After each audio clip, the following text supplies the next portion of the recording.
Welcome to my channel. In today's video, I'm going to do a refresher. Okay, a refresher to everyone who is aspiring to get into the taxi business. I know that right now we have diversified our content. For me, I call it growth. Some people are saying it is digression. We are talking about vehicle importation because it is one of the strategies for taxi owners and taxi investors to buy cheaper vehicles instead of buying locally, and they save themselves some money. So in this video, I am doing a refresher to anyone out there who would want to join taxi business, you know, as a driver particularly. I'm not going to put a lot of emphasis on those who want to join as investors because that can be a whole subject for another day. So today we will focus only on those who want to get to taxi business as drivers. The first thing that I want to remind you about is your motivation for joining the taxi business. Why do you want to join? If you realize that, you know, your goals can be met, especially your financial goals can be met by joining the taxi business, then I would encourage you to join. This is how I advise people. Look at where you are coming from. If you are coming from a place whereby you are earning more money than what the taxi business can offer you, then your dissatisfaction will grow. That is the first thing. And also, to elaborate on that, I want to just give you an idea of the potential income that you can make from the taxi industry. So if you own the car and you drive that car by yourself and you are a very hardworking taxi driver, you have the potential of making up to 100K per month. That is your net take home, assuming that the vehicle will not disturb you in terms of major mechanical breakdown, and you don't have anything that will make you miss the roads. Okay, up to 100K. But if you are just a normal driver working not too many hours, let's say 8 hours a day, then count your revenue to be somewhere within 60 to 90,000. So that is a full-time taxi driver operating their own car. Okay, so if you are operating a partner's vehicle, then it means that you will have to part away with around 35,000 from what the owner driver is making. You get my point? It means if you are driving your own car, you will not be paying anyone, but if someone else is driving a partner's car, they will have to pay the partner around that 5,000 from the money that we have seen an individual car owner will make. So take yourself 100 minus around 35K. So if you are an extremely hardworking driver of a partner, you will make up to, let's say, 50 to 60K. If you are just an average, you know, taxi driver driving not so long, you will make yourself around 40,000. Okay, and the second thing that I want you to understand, if you find that you cannot live on 30,000, if you find yourself you cannot live on 40,000, don't get into this taxi business with somebody else's car.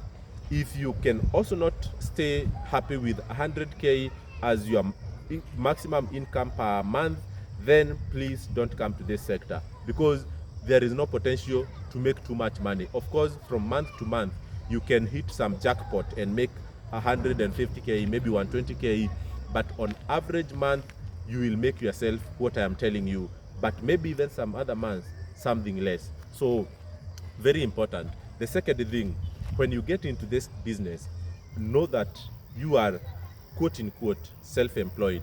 Okay, you are not totally employed, in as much as Uber is your employer because they are the one who are giving you client. You are self-employed, and to a very high extent, you must know how to manage cash flows.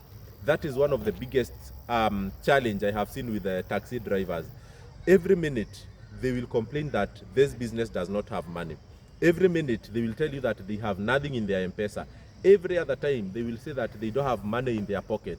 But when we sit down and go through the things they have been doing all through the week, all through the month, you will notice that there is quite a bit of money that gets in through their pocket and leave through the other.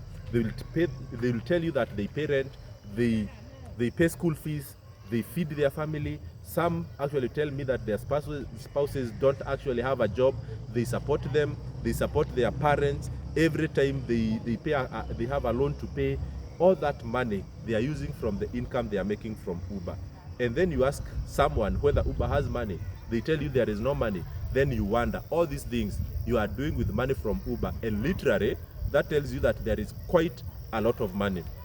But how you manage, because I think that employed people really have good manners in terms of managing their cash, because they have all their money in lump sum, they distribute to the various places they need to put their money, and then they are left with a budget or an amount that they have to manage until the next payday.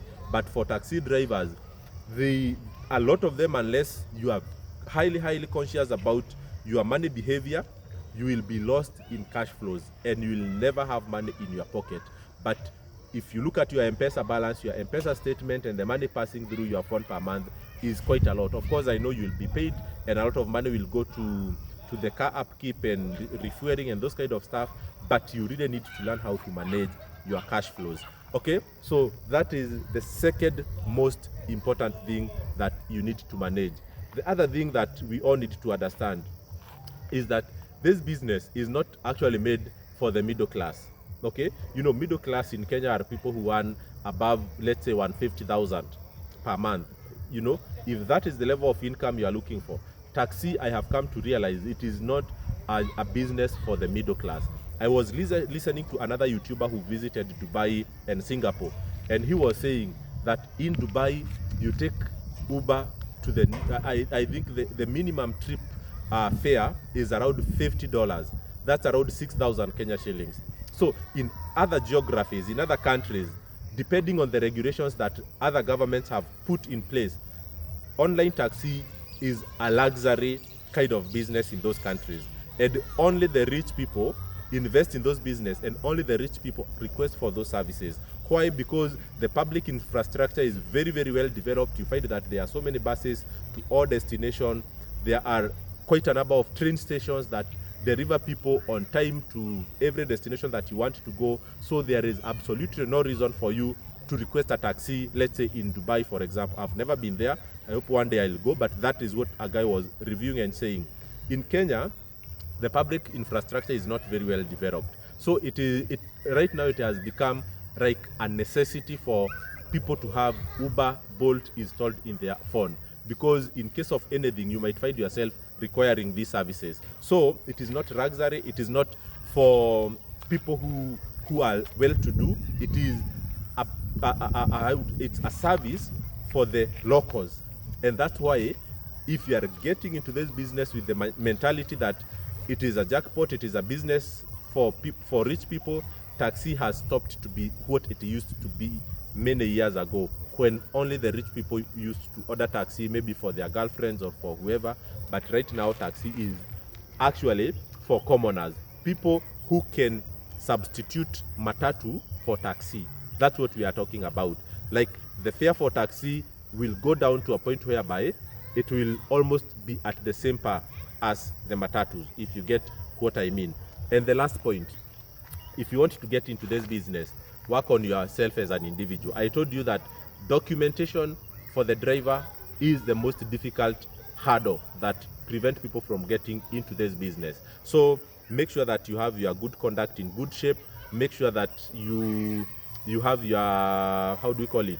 You have your PSV badge, because without good conduct, you cannot have PSV badge, and also have the right driving license category. There is the regular driving license, so you need to make sure that you have the correct category of the driving license. That is B3, so boy 3, or D1, dog 1. So if you go into any driving school, they'll give you advice about that, and then you'll be ready to join. So if you need any help with the analytics of the market, the potential for part-time driving, the best recommendation for this business, always feel free to reach out to me, and then we can always, talk to you. Since I started doing these videos about taxi driving since 2021, I have actually spoken one-on-one to over 200 people who have been asking for advice from me. So I still have my drivers, and even if I don't go on the road that much, I still have my drivers who give me day-to-day update, and anytime I get an opportunity, I will always be interviewing those drivers so that we can also have the first-hand information. But the market is very dynamic. The vehicles are changing. Come 2026, if you have a vehicle with an year of manufacture more than 2016, you will not be able to join Uber. You will only be able to do with other apps. So that's the information I had for you guys today. My number is there, 0757 356 989. Call or WhatsApp, especially WhatsApp. We make an arrangement and I can coach you through the step of joining the taxi, the pros and cons, the tactics of top rated drivers, and the things to do and things not to do when you join the business. Cheers and see you in my next video. Umekosea.